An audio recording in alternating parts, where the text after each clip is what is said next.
नमस्कार बच्चों। तो बच्चों, प्रकाश के परावर्तन के पश्चात आज हम पढ़ेंगे प्रकाश का अपवर्तन। अब ये प्रकाश का अपवर्तन क्या होता है, इसको समझना है बेटा, ध्यानपूर्वक समझना है, आराम से समझ में आ जाएगा। प्रकाश का अपवर्तन, जब प्रकाश किरण एक माध्यम से दूसरे माध्यम पर जाती है तो वह अपने मार्ग से, जो उसका जो पहले माध्यम में जो उसका मार्ग होता है, उस मार्ग से क्या हो जाती है, विचलित हो जाती है। ठीक है ना। इसे हम प्रकाश का क्या बोलते हैं, अपवर्तन कहते हैं। ठीक है बेटा। सबसे पहले माध्यम क्या है, फिर अब माध्यम तो बोला हमने, एक माध्यम से दूसरे माध्यम की बात की थी। ठीक है ना। अब माध्यम किसे कहते हैं, सबसे पहले माध्यम समझना है। ऐसा क्या कहते हैं, चीज जिससे प्रकाश किरण क्या होती है, आसानी से गति कर सकती है।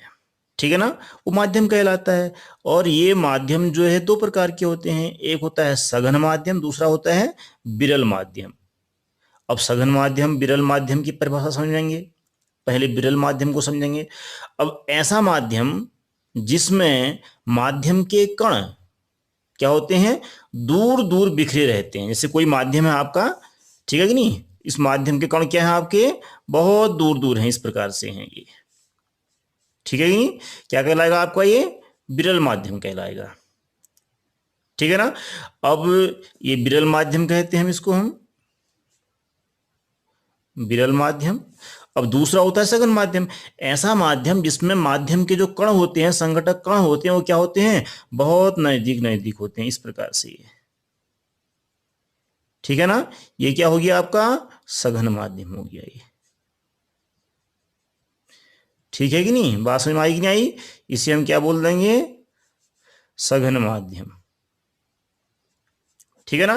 तो ऐसे माध्यमों में, ठीक है ना, जब प्रकाश किरण क्या होती है, एक माध्यम से दूसरे माध्यम में क्या होती है, जाती है।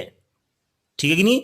और अब जाती कहां पर है, जहां पर एक माध्यम दूसरे माध्यम को अलग करने वाली जो रेखा होती है, दोनों माध्यमों के बीच का जो क्या होती है, विभक्त करने वाली जो रेखा होती है, उस रेखा से जो है प्रकाश किरण क्या होती है, आगे बढ़ती है।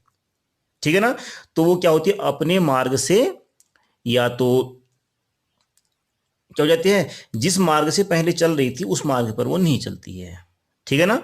इसे हम क्या कहते हैं, प्रकाश का अपवर्तन कहते हैं। चित्र के माध्यम से समझेंगे।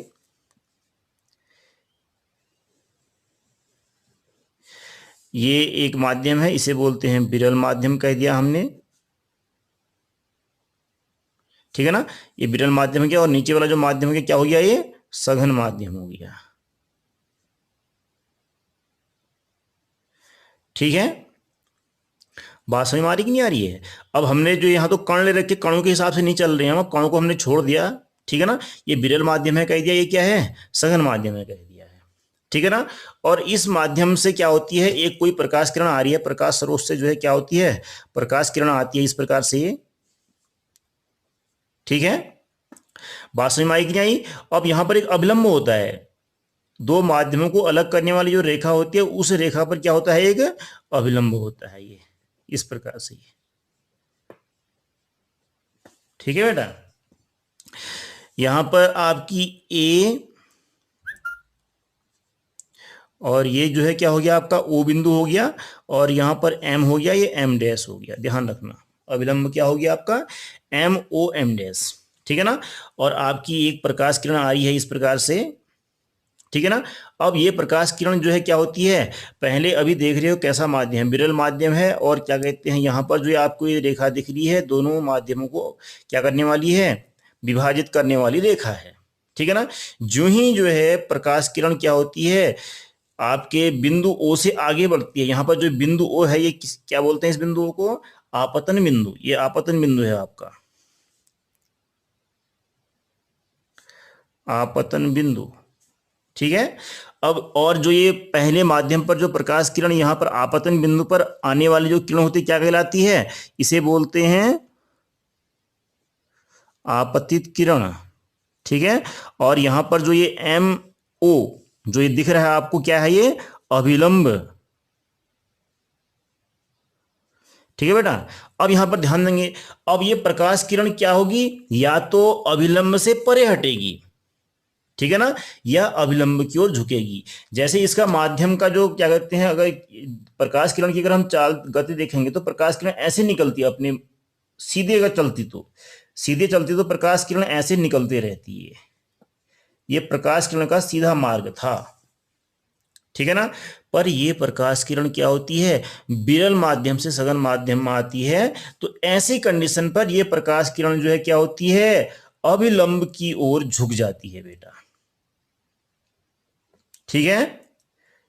अभिलंब की ओर झुक रही है, ये अभिलंब है, ये अभिलंब की ओर झुक गई है, ठीक है ना। जब क्या होता है, विरल माध्यम से प्रकाश किरण किस में आती है, सघन माध्यम में आती है, ठीक है ना। अब इसका उल्टा, जब कभी क्या कहते हैं सघन माध्यम से विरल माध्यम में जाती है तो फिर क्या होता है, अभिलंब से परे हटती है तो ऊपर की ओर निकलती है प्रकाश किरण, ये क्योंकि इसकी गति क्या हो जाती है, बढ़ जाती, ठीक है ना। अभिलंब की ओर झुक रही है तो क्यों, क्योंकि इसकी गति क्या हो जाती है, घट जाती है, ध्यान रखना, ठीक है। अगर प्रकाश किरण क्या कहते हैं यहां विरल माध्यम में है, विरल माध्यम में है तो इसकी गति ज्यादा है, ठीक है ना। और यहां सघन माध्यम में है तो सघन माध्यम में क्या होती है, इसकी गति घट जाती है, घटने के कारण ये क्या होती है, अभिलंब की ओर झुक जाती है, ठीक है ना। और हमने यहां पर क्या दे दिया, बिंदु आपका क्या दे दिया है, यहां पर ये बिंदु दे दिया आपका, इसको हमने बी दे दिया है, ठीक है। बात समझ में आ रही कि नहीं आ रही है, आ रही होगी समझ में, ठीक हो गया। और यहां से जो आगे बढ़ने वाली जो ये किरण है, ठीक है ना, इसे क्या बोलते हैं, अपवर्तित किरण बोलते हैं, अपवर्तित किरण, ठीक है ना। अपवर्त इस किरण का अपवर्तन हो गया देखिए, और जो ये आगे निकलने वाली जो किरण होती क्या कहलाएगी, अपवर्तित किरण कहलाएगी, ठीक है। और आपने वहां परावर्तन पर देखा था, जो आपका क्या होता था, आपतित किरण और अभिलंब के बीच बनने वाला जो कोण था ये, ठीक है ना, हमने परावर्तन के केस में देखा था, क्या था ये आपका, ये था आपका कोण आई, था कि नहीं, जिसे हम क्या बोलते थे, इसको हम बोलते थे आपतन कोण, आपतन कोण, ठीक है बेटा। अब यहां पर देखिए, अब वहां तो किरण क्या हो रही थी, परावर्तित हो रही थी कि नहीं हो रही थी, पर यहां पर क्या है, ये अपवर्तन है तो यहां किरण क्या हो रही है, अपवर्तित हो रही है, ठीक है ना। तो इस अभिलंब और क्या कहते हैं अपवर्तित किरण के बीच जो कोण बनता है, वहां तो कौन सा कोण बन रहा था, परावर्तन कोण बन रहा था, परावर्तित किरण थी तो परावर्तन कोण बन रहा था। अगर यहां अपवर्तित किरण है तो कौन सा कोण बनेगा, अपवर्तन कोण बनेगा, ठीक है। और जिसे क्या दिखाते हैं, स्मॉल आर के द्वारा निरूपित करते हैं, ठीक है बेटा। इसे बोल देंगे आप अपवर्तन कोण, ठीक है। अब यहां पर ध्यान देंगे, ये सघन माध्यम गया, फिर हमने क्या कर दिया, एक माध्यम और बना दिया, आगे देखते हैं। ये यहां पर देखिए हमने क्या कर दिया, एक माध्यम और बना देते, अपने उससे बना रहे हैं हम, देखो, ठीक है। अब यहां पर ध्यान दीजिए, ये सघन माध्यम है, हमने फिर इसको क्या बना दिया है, विरल माध्यम बना दिया, तीसरा माध्यम हमारा क्या हो गया है, विरल माध्यम हो गया है। और अब देखिए जो अपवर्तित किरण है, ठीक है ना, यहां पर ये माध्यम दो के लिए ये क्या बन गया आपका, इसके लिए आपतित किरण हो गई है, देखिए अब, ठीक है ना। अब इस आपतन बिंदु पर, यहां पर बिंदु है आपका, हमने बिंदु P मान लिया यहां पर। अब हम यहां पर क्या करेंगे, एक अभिलंब खींचेंगे, और इस प्रकार से,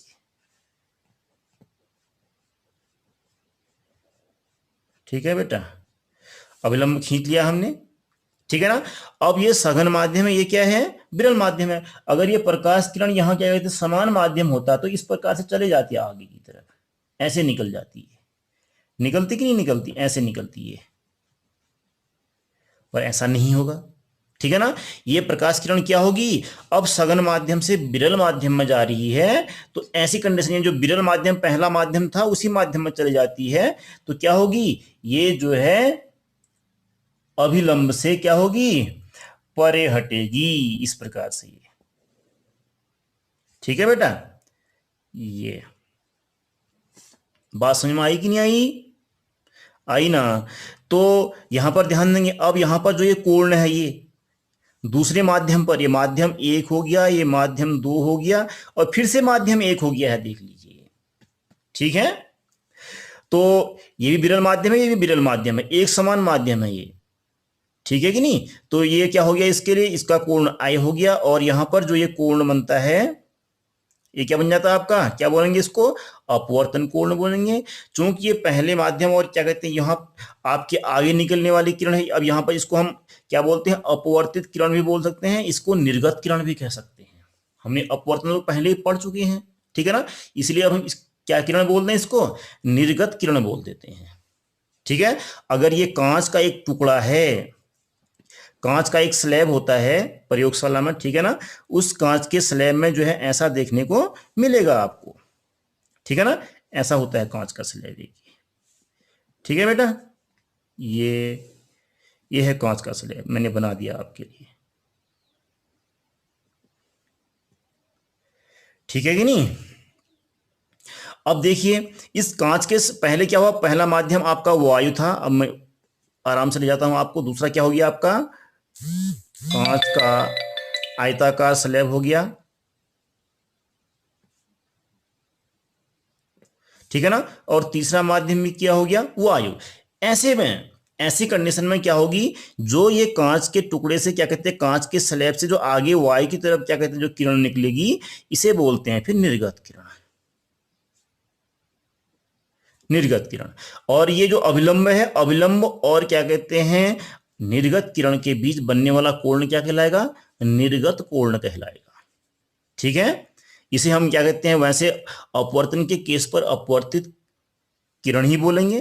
ठीक है ना, और इसे हम क्या कहते हैं, अपवर्तन कोण बोलेंगे, क्योंकि चूंकि हमने पहले पढ़ लिया है, तो हम निर्गत को पढ़ना चाहते हैं तो निर्गत के बारे में बात करते हैं। निर्गत कोण हो गया। ठीक है, निर्गत कोण।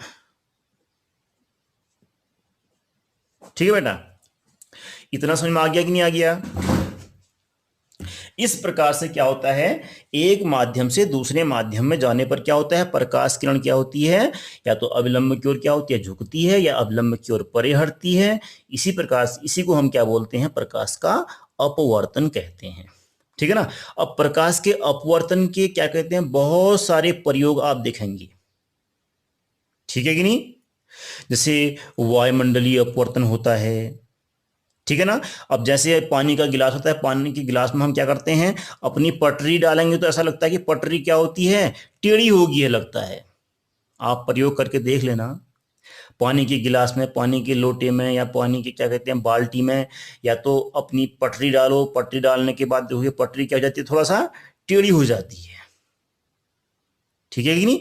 या अपना हाथ डालेंगे तो ऐसा लगता है कि हाथ भी क्या हो गया है, थोड़ा टेढ़ा हो गया है। पानी की बाल्टी है, पानी की बाल्टी में लोटे को डालोगे तो ऐसा लगेगा कि लोटे का जो आकार होता है ऐसा लगता है चपड़ा टाइप का हो गया है, चौड़ा हो गया है। ठीक है ना, अब जैसे कांच का स्लैब होता है, पटरी होती है, पटरी में हमने क्या कर रखा है, अब पटरी ये यहाँ पर लिखा हुआ है, अब मैं पटरी लगा रहा हूँ, देखो यहाँ पर ऐसा लगता है कि ये जो नीचे के जो क्या है आपके अक्षर हैं, ये क्या होते हैं, ऊपर को उठ गए हैं, ऐसा लग रहा है, लग रहा है कि नहीं लग रहा है? तो ये सब क्या हो रहा है, अपवर्तन हो रहा है। ठीक है ना, अपवर्तन के ही कारण जो है सब क्या हो रहा है, आपको ऐसी वस्तुएं दिखाई देती हैं। वस्तु ऐसी होती नहीं है। ठीक है ना, वस्तु तो बिल्कुल सीधी है। ठीक है ना, चूंकि क्या हो गया है, प्रकाश किरणों के माध्यम से क्या हो गया है, अपवर्तन हो गया है। ठीक है ना, अपवर्तन होने के कारण ऐसी क्या कहते हैं क्रियाकलाप हमारे सामने आते हैं। ठीक है कि नहीं? बात समझ में आ गया कि नहीं आ गया? अब इस प्रकार से जो है प्रकाश का क्या हो गया, आपका अपवर्तन हो गया है। ठीक है ना, तो प्रकाश का जो अपवर्तन होता है, अपवर्तन के दो नियम होते हैं। कितने नियम होते हैं? दो नियम। अपवर्तन के दो नियम होते हैं। अब पहला नियम क्या कहता है, पहला नियम यहां पर ध्यान देना, आपकी जो क्या है आपतित किरण, ध्यान रखना, आपतित किरण, ठीक है ना, आपका क्या कहते हैं अभिलंब, ठीक है ना, और क्या हो गया आपका अपवर्तित किरण। सुन पा रहे हैं सब क्या बोल रहा हूं मैं? आपतित किरण, अभिलंब, और क्या हो गया आपका अपवर्तित किरण। ये अपवर्तित किरण, ये तीनों, ठीक है ना, किस पर होते हैं, किस बिंदु पर होते हैं, आपतन बिंदु पर होते हैं। आपतन बिंदु कि क्या कहते हैं, जो होता है एक ही तल पर होते हैं। ठीक है ना, ये समझ में आया कि नहीं आया? आपतित किरण, ठीक है ना, अभिलंब, अपवर्तित किरण, और आपका क्या कहते हैं, आपतित बिंदु। ठीक है ना, जो आपका आपतन बिंदु है। ठीक है ना, ये सभी जो है क्या है, एक ही तल पर होते हैं। पहला नियम आपने जो है परावर्तन का भी पढ़ रखा है, आपतित किरण, परावर्तित किरण, अभिलंब क्या होते हैं, एक ही तल में होते हैं। पढ़ा था कि नहीं पढ़ा था? सेम वही नियम यहां पर भी है। ठीक है, अब ये बिंदु है कहां पर? अब यहां पर ध्यान देना, ये बिंदु होता है दो माध्यमों को अलग करने वाली जो रेखा होती है, उस रेखा पर होता है। ठीक है ना, कहीं इधर उधर नहीं होते हैं। ठीक है ना, अब दो माध्यमों को अलग करने वाला जो क्या होता है आपका, रेखा होती है। ठीक है ना, जो सरफेस होता है, जो सतह होती है, उस सतह पर क्या होते हैं आपकी, ये बिंदु होते हैं। पहला नियम, आपतित किरण,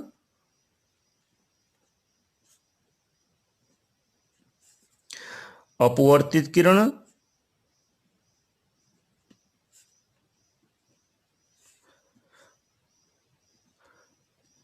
आपतन बिंदु पर अभिलंब। ठीक है कि नहीं, एक ही तल में होते हैं। ठीक है ना, अब ये तल कहां होता है, ये तल जो है दो दो माध्यमों को अलग करने वाला जो सतह होती है उस पर होता है। ठीक है कि नहीं, ध्यान रखना। अब जो दूसरा नियम है, दूसरा नियम क्या कहता है, अब यहां पर ध्यान देना है, जो आपकी जो आपतन कोण की जो ज्या होती है, साइन आई, साइन क्या कहते हैं, ठीक है नहीं, कॉस आई, ठीक है नहीं, ये चीज आप टिक्नोमेट्री में पढ़ेंगे। ठीक है नहीं, जो आप क्या होता है, आपतन कोण की जो ज्या होती है, और जो आपके जो क्या होती है, अपवर्तन कोण की जो ज्या होती है, उन दोनों का अनुपात हमेशा क्या रहता है, एक नियतांक होता है, हमेशा एक स्थिरांक होता है। ठीक है कि नहीं, जब माध्यम क्या होते हैं, ऐसे माध्यम होंगे। अब विरल माध्यम से विरल माध्यम होगा, सघन माध्यम से सघन माध्यम होगा, सॉरी क्या कहते हैं, विरल माध्यम से जब क्या होगा, सघन माध्यम होगा। ठीक है ना, सारी कंडीशन में जो है ऐसा ही होना चाहिए। और जो प्रकाश किरण होगी उसका रंग भी समान होना चाहिए। ध्यान रखना, ऐसा नहीं कि क्या कहते हैं अलग अलग रंगों के लिए नहीं होगा ऐसा। ठीक है ना, समान रंग के लिए होगा। ठीक है नहीं, आपको पता है सूर्य का प्रकाश होता है 7 किरणों का होता है, 7 रंगों का होता है, मिश्रण होता है कि नहीं होता है? अब उनमें से अगर हमने क्या ले लिया, अब उसमें जब माध्यम में जो युग्म है, माध्यम युग्म जब क्या होते हैं, एक समान होने चाहिए। अगर प्रकाश किरण जो है क्या हो रही है, विरल माध्यम से सघन माध्यम में जा रही है, तो सभी कंडीशन में क्या होगी, उसी माध्यम में जाएगी। ठीक है ना, और रंग भी वही होना चाहिए। अब हम यहाँ पर क्या कहते हैं, ऐसी कंडीशन में जो साइन आई होता है, sine I upon sine R is equal to क्या होता है आपका, स्थिरांक होता है हमेशा। इसका मान क्या होता है, हमेशा एक ही होता है। ठीक है ना, बात समझ में आ रही कि नहीं आ रही है? ठीक है ना, यहां पर साइन आई का मान और साइन आर का मान हमेशा जो है क्या होगा, आपका स्थिरांक होगा। ठीक है, माध्यम जो है समान होने चाहिए, और जो आपकी क्या है प्रकाश किरण है वो भी क्या होनी चाहिए, समान होनी चाहिए। ऐसी कंडीशन में हम क्या कहते हैं, साइन आई का मान घटाएंगे बढ़ाएंगे, तो ऐसी कंडीशन में क्या होगा, साइन आर का मान भी क्या होगा, घटेगा बढ़ेगा। और हर कंडीशन में, ठीक है ना, साइन यानी समझ लो कि 50 आ गया यहाँ पर, और यहाँ पर क्या गया, यहाँ पर भी साइन क्या हो गया, 50 हो गया, समझ लो क्या कुछ और हो जाता है। ठीक है ना, ऐसी कंडीशन में इसका जो स्थिरांक होता है वो क्या होता है, हमेशा नियत होता है। सारी कंडीशन में जो है एक ही मान आएगा। ठीक है ना, इसलिए तभी ये स्थिरांक है। ठीक है ना, और ऐसी कंडीशन में जो है क्या होनी चाहिए, माध्यम जो है वही होने चाहिए, और प्रकाश किरण भी क्या होनी चाहिए, वही होनी चाहिए। और प्रकाश किरण को हम जो है क्या कहते हैं, किसी भी कोण में भेजेंगे। ठीक है ना, बात समझ में नहीं आ रहा है? साइन आई का मान जो है यहाँ पर 1 से लेकर के 90 तक कुछ भी कर लो आप। ठीक है, 90 तो मान के चलो नहीं हो पाता है, 90 से क्या कहते हैं, क्या होगा आपका, कमी होगा। ठीक है नहीं, ध्यान रखना। समझ लो कि साइन का मान जो है कितना हो गया, साइन का आपका 1 से लेकर के 89 तक कितना भी रख लो आप, साइन आई का मान। ठीक है ना, उसके हिसाब से क्या होगा, साइन आर का मान हम यहाँ से हमको मिल जाएगा। ठीक है ना, और दोनों का अगर हम क्या करेंगे, कैलकुलेशन करेंगे, तो हमेशा जो है स्थिरांक क्या होगा, एक ही प्राप्त होगा। हर एक कंडीशन पर, ठीक है ना। तो ये चीज क्या होता है, स्थिरांक होता है। ये जो दूसरा नियम होता है इसे हम क्या बोलते हैं, स्नेल का नियम भी कहते हैं इसको, स्नेल का नियम भी कहते हैं, ठीक है ना। जो आपका अपवर्तन का जो दूसरा नियम है, ठीक है ना, इस नियम को क्या बोलते हैं, स्नेल का नियम भी कहते हैं। इतना ध्यान रखना, ठीक है। समझ पा रहे हैं कि नहीं समझ पा रहे हैं? तो इसको ध्यान पूर्वक चित्र के माध्यम से समझेंगे।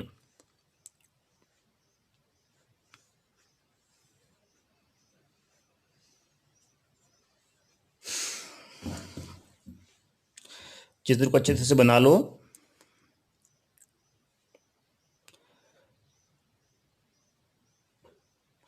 अब इसकी व्याख्या कर रहा हूं मैं, ध्यान रखना। तो एक आयताकार कांच का जो स्लैब होता है उसमें जो है किस प्रकार से प्रकाश का अपवर्तन होता है, इसमें जो आपका ये चित्र है इसकी व्याख्या कर रहा हूं आपके सामने, ठीक है। तो ध्यान पूर्वक समझेंगे।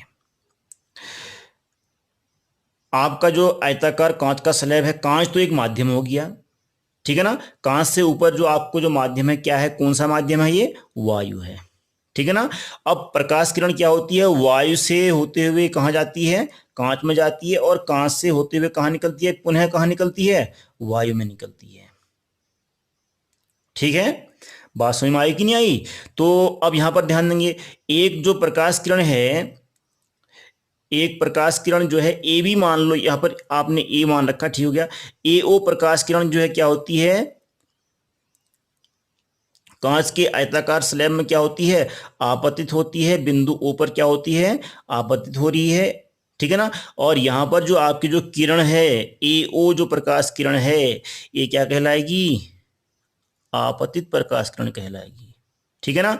और इस बिंदु पर आपका जो बिंदु ओ है, यहां पर कौन सा क्या कहते हैं, एक अविलंब है, क्या है, एम एम डैश, और यहां पर जो दूसरा अविलंब है एन एन डैश मान लिया हमने, ठीक है। यहां पर जो अविलंब है क्या है, ये एम एम डैश है, ठीक है ना।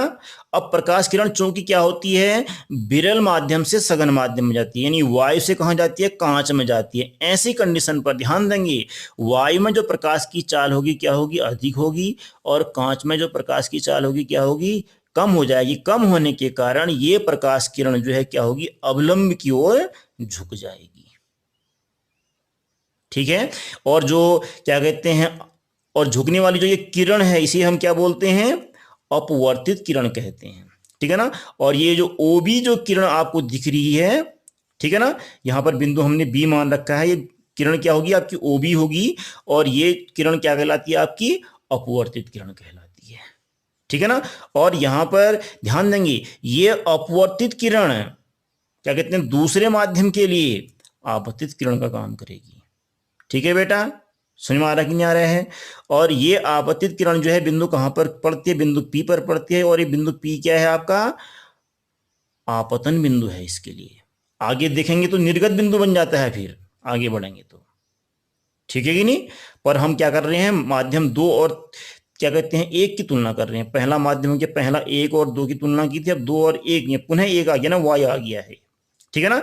ये निर्गत बिंदु हो गया, ठीक है ना। और यहां पर निर्गत होती है, ठीक है कि नहीं, बात समझ में आई कि नहीं आई, आपतित होती है। और उसके बाद क्या कहते हैं, जब यहां से ये प्रकाश किरण आगे निकलती है तो निर्गत किरण के रूप में क्या होती है, यहां से बाहर निकलती है, ठीक है कि नहीं। अब यहां पर ध्यान देंगे, अब जो ये किरण होती है निर्गत किरण, ठीक है ना, क्या होती है, अभिलंब से परे हट रही है। इसका मतलब क्या हो रहा होगा, जो निर्गत किरण है, निर्गत किरण की जो क्या होगी, चाल होगी, ये जो है अपवर्तित जो किरण है, इस अपवर्तित किरण की चाल से क्या होगी, अधिक होगी, तभी तो क्या कर रही है, ये अभिलंब से परे हट रही है, ठीक है ना। और यहां पर ध्यान दें, कोणों को देखेंगे आप, ये जो अविलंब है, अविलंब जो आपका है, अविलंब और क्या कहते हैं आपतित किरण के बीच बनने वाला कोण जो है क्या है, आपका आई है, जिसे हम क्या बोलते हैं, आपतन कोण कहते हैं, ठीक है ना। आपकी जो दूसरी किरण क्या है, दूसरी किरण आपकी जो है अपवर्तित किरण, और जो अविलंब है एम डैश ओ, ठीक है ना। इसके बीच जो बनने वाला जो कोण है क्या कहलाता है, अपवर्तन कोण कहलाता है, ठीक है ना। अब यहां पर ध्यान देंगे, अगला जो कोण है आपका जो अभिलंब हो गया, अभिलंब और निर्गत किरण, ठीक है ना। ये जो आपकी जहां पर जो अपवर्तित किरण है, अपवर्तित किरण की ही भांति क्या होती है, निर्गत किरण होती है, ठीक है कि नहीं। तो ऐसी कंडीशन पर क्या है, आपका ये कोण जो कहलाता है क्या कहलाता है, निर्गत कोण कहलाता है, ठीक है बेटा। इतना समझ में आया कि नहीं आया, आ गया होगा, ठीक है ना। तो इस प्रकार से क्या हो रहा है, प्रकाश का अपवर्तन हो रहा है, ठीक है। तो इस प्रकार से अपवर्तन के दो नियम होते हैं, ठीक है कि नहीं। पहला नियम होता है जो आपतित किरण होती है, जो अपवर्तित किरण होती है, आपतन बिंदु पर जो अभिलंब होता है एक ही तल में होते हैं, और वो तल क्या कहां पर है, वो दो माध्यमों को अलग करने वाला जो क्या कहते हैं सरफेस सतह होती है उस पर होता है वो बिंदु, ठीक है ना। बात समझ में आएगी नहीं, उस पर है। और अगला देखते हैं, जो आपका जो आपतन कोण होता है, आपतन कोण के बाद जो आपका जो अपवर्तन कोण होता है, इन दोनों कोणों के ज्या का अनुपात, ठीक है ना, हमेशा क्या होता है, स्थिरांक होता है। इसके लिए शर्त क्या होनी चाहिए, माध्यम जो है, एक माध्यम अगर वायु है, दूसरा माध्यम क्या हो गया, कांच हो गया, यानी पहला माध्यम विरल माध्यम है, दूसरा माध्यम क्या सघन है, और उसमें जो है समान क्या होना चाहिए, प्रकाश किरण होनी चाहिए, प्रकाश का जो रंग है वो एक ही होना चाहिए। अगर क्या कहते हैं लाल रंग की प्रकाश किरण है तो लाल रंग की ही होनी चाहिए। ये दोनों माध्यम युग्म है, ये क्या होने चाहिए, वही होने चाहिए। ऐसी कंडीशन में हम जो है प्रकाश को जो है क्या कहते हैं 45 के अंश पर भेजें, या 50 के अंश पर भेजें, या 60 के अंश पर भेजें, ठीक है कि नहीं। बात समझ में आएगी नहीं आई। साइन का मान क्या कहते हैं आप 1 से लेकर के कहां तक रख सकते हो, 89 तक रख सकते हो, ठीक है ना। ऐसे ही साइन आर का मान भी क्या होगा, उसके हिसाब से आपका निकलेगा, ठीक है ना। और इन दोनों का जो अनुपात होगा हमेशा एक ही होगा, ध्यान रखना, ठीक है बेटा। तो इस प्रकार से आज हमने क्या पढ़ाया आपको, प्रकाश का अपवर्तन पढ़ाया, ठीक है। इसके अच्छी तरह से आप लोग नोट्स बना लेंगे।